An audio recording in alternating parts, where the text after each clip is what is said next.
ያምናሉ ባይዚ ወንድ በስጋ እንደተገለጠ ርኩሳን መናፍስት ያምናሉ ማመናቸውንና ማወቃቸውን መታመኑበት ክፍል ይኸው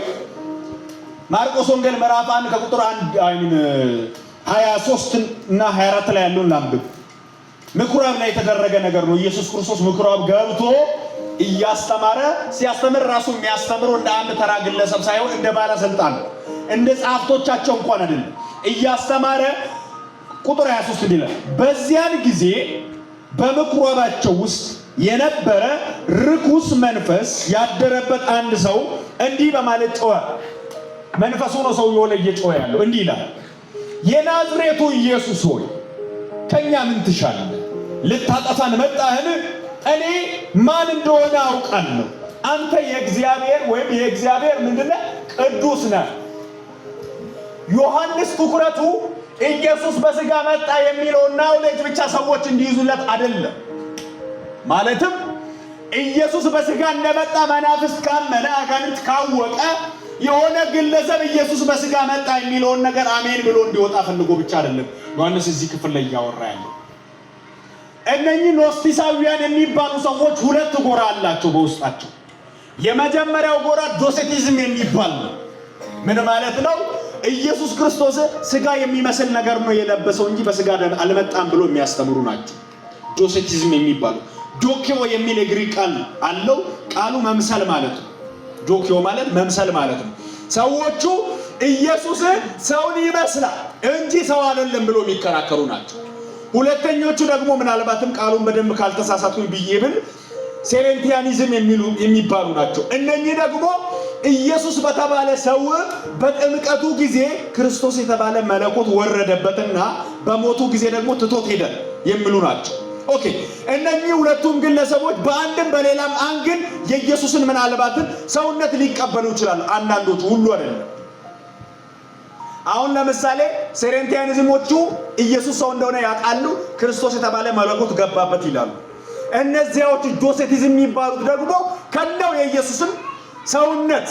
ማለትም ቃል ስጋ መሆንን አያምኑ ዮሐንስ በእንዲህ አይነት ሁኔታ ላሉ ሰዎች የእግዚአብሔርን መንፈስ በዚህ ታውቃላችሁ ይላል በምን ኢየሱስ በስጋ እንደመጣ የሚታመን መንፈስ የእግዚአብሔር መንፈስ ነው ይላል ኢየሱስ በስጋ እንደመጣ የሚታመን ምን ማለት ነው ኢየሱስ በስጋ እንደመጣ ማለት ኢየሱስ ከማርያም እንደተወለደ ማለት ነው የዮሐንስ ንግግር ኖ እሱ ብቻ አይደለም ፎከሱ በእርግጥ ልክ ናቸው ኢየሱስ ከማርያም ተወልዷል በስጋ በመምጣቱ አንዱ እሱ የዮሐንስ ፎከሱ ግን ኢየሱስ በስጋ እንደመጣ የሚታመን መንፈስ ከእግዚአብሔር ነው ብሎ ሲናገር ኢየሱስ ከማርያም እንደተወለደ የሚለው ብቻ አይደለም በትኩረት የያዘው ዮሐንስ ኢየሱስ በስጋ በመወለዱ የተደረጉ ነገሮች አሉ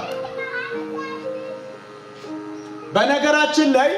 ዮሐንስ ወንጌሉንም የሚናገረው ከነዚህ ሰዎች ክርስቲያኖችን ለመመከት ለመጠበቅ ነው እምነቱ ከነዚህ ከሐሰት አስተማሪዎች እና ኢየሱስ ክርስቶስ በስጋ እንደመጣ የሚታመን ይላል አሁን ባነበብነው ክፍል ላይ የሰጠዋችሁ ሐሳብ ዕውቀት መረዳትን ብርሃንን የሚጠይቅ መገለጥን የሚጠይቅ ዕውቀት ብያችኋል ኢየሱስ ክርስቶስ በስጋ መጣ ብሎ ማመንን አጋንንትም ሊያምን ይችላል ነገር ግን ኢየሱስ ክርስቶስ በስጋ መምጣቱ ለኔ ምን ፈየደልኝ የሚለው ነገር ብርሃን ይጠይቃል ሰማችሁ ነው ኢየሱስ በስጋ መጣ I don't care ማለት ይቻላል ምን አገባ ይምጣ ማንኛውም አይሁዳዊ ተወለደ ማለት ቀላል ነው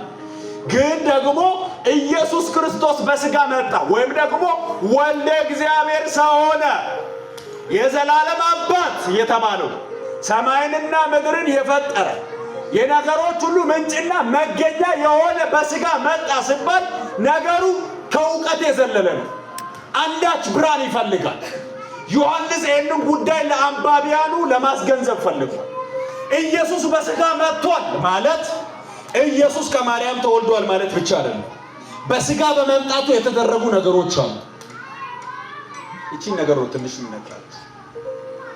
ኦኬ በቃል ስጋ መሆን ምን ጠቀመን ወይ ለኛ ምን ረባ